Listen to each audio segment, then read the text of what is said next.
Hello and welcome to Valuechain News. I am Naomi Oleribe. First, the headlines.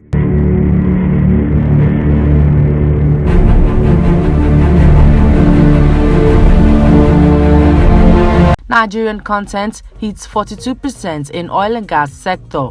Pengassin moves to stop casualization in the oil industry. Federal government sinks small funds into power despite poor output. And now, the news in detail.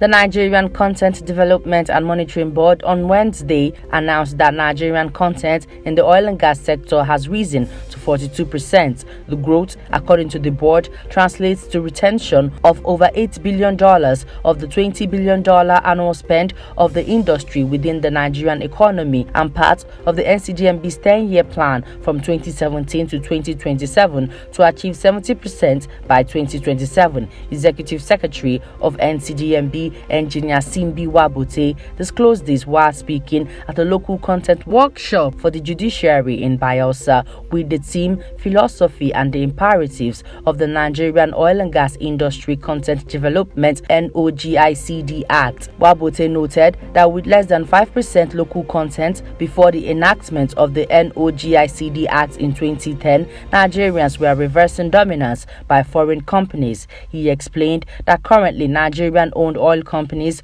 provide 15% of the country's daily oil output and account for some 60% of domestic gas supply. On ownership of oil and gas industry equipment, Wabote said that the available records indicate 40% of vessels deployed in the sector were owned by Nigerians. The Petroleum and Natural Gas Senior Staff Association of Nigeria says it will ensure that issues of casualization in the oil and gas industry are reduced to the barest minimum.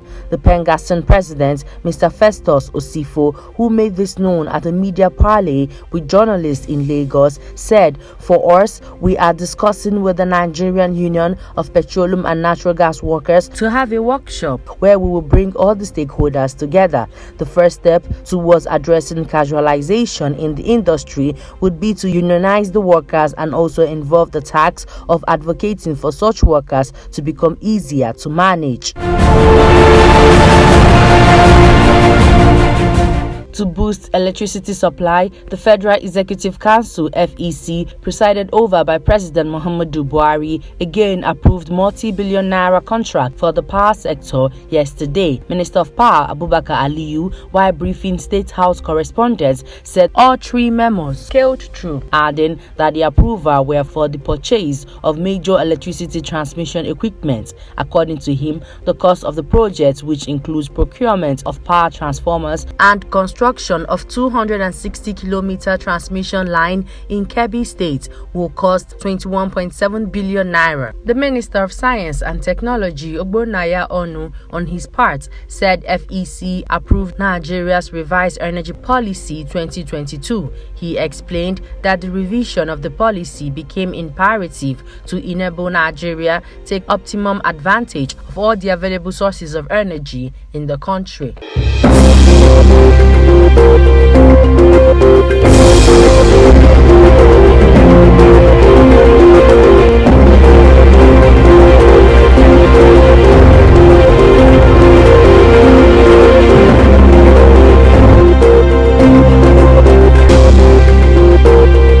Algeria has threatened to terminate gas supply contracts between state-owned Sonatrach and Spanish buyers if Algerian gas is delivered to destinations other than those specified in those contracts.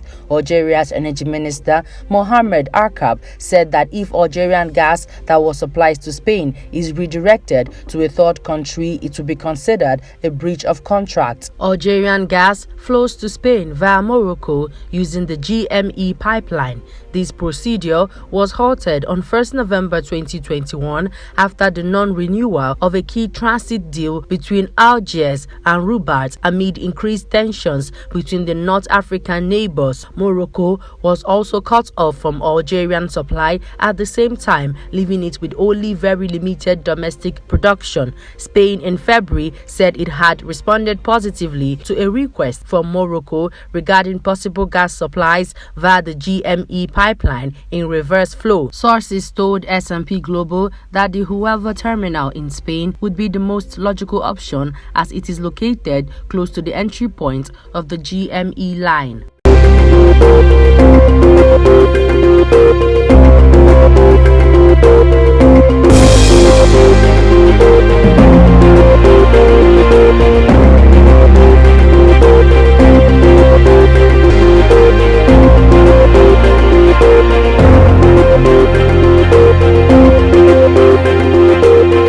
Shell on Wednesday tightened its restriction on buying Russian oil, saying it will no longer accept refined products with any Russian content, including blended fuels. Last month, Shell stated that it will phase out buying Russian crude and its involvement in all Russian hydrocarbons, from oil to natural gas, after facing an uproar over buying a Russian crude cargo in the days following Moscow's invasion of Ukraine. London-based Shell, the world's largest oil trader, nevertheless continued to accept products with under 50% of fuel from Russia based on clauses in its trading contracts. But on Wednesday, it said it will no longer accept any such products from Russia.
The Minister of Communications and Digital Economy, Professor Isa Pantami, and Executive Vice Chairman (EVC) of the Nigerian Communications Commission (NCC), Professor Umar Dambata, have promised to continue to drive policy initiatives that promote investment in infrastructure in the Nigerian telecom industry in order to deepen connectivity to enhance the nation's growth and development. The duo stated this on the sideline of the reception marking the landing of the Equiano undersea cable system in Nigeria at the Open Access Data Center at Lekki in Lagos. Pantami and Dambata commended Google LLC and other investors for bringing additional bandwidth capacity into the country to drive connectivity and growth. The minister said the federal government, through the ministry, will continue to drive the implementation of existing digital economy-oriented policies already put in place by the current administration, while Pantami promised an enabling environment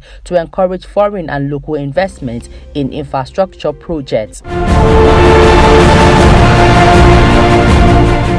Before we end the news, here's a recap of our headlines. Nigerian content hits 42% in the oil and gas sector. Pengassin moves to stop casualization in the oil industry. Federal government sinks more funds into power despite poor output. And that's the news. I am Naomi Oleribe. Good evening.